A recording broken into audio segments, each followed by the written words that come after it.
Welcome viewers in online on FITEC.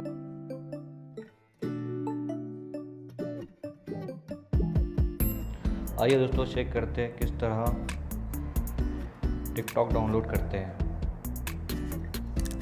पहले click करें मेनू में, उसके बाद प्ले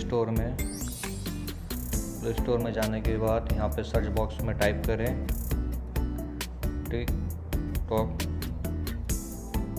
फिर इसको सर्च करें। सर्च करने के बाद पहला जो आएगा टिकटॉक, लेकिन इसको क्लिक करें। ओपन होने के बाद क्लिक करें इंस्टॉल के ऊपर। अब थोड़ा वेट करते हैं इंस्टॉल होने तक। डाउनलोड होएगा पहले, फिर इंस्टॉल करेंगे इंशाल्लाह। हो रहा डाउनलोड।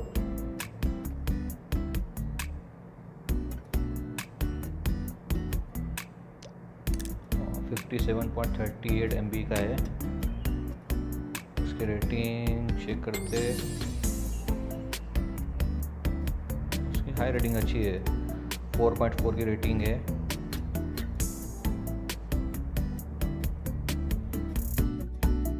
Guys download 95%।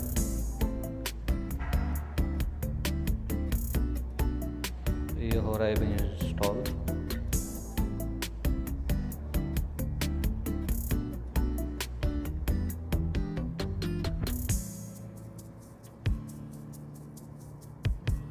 अभी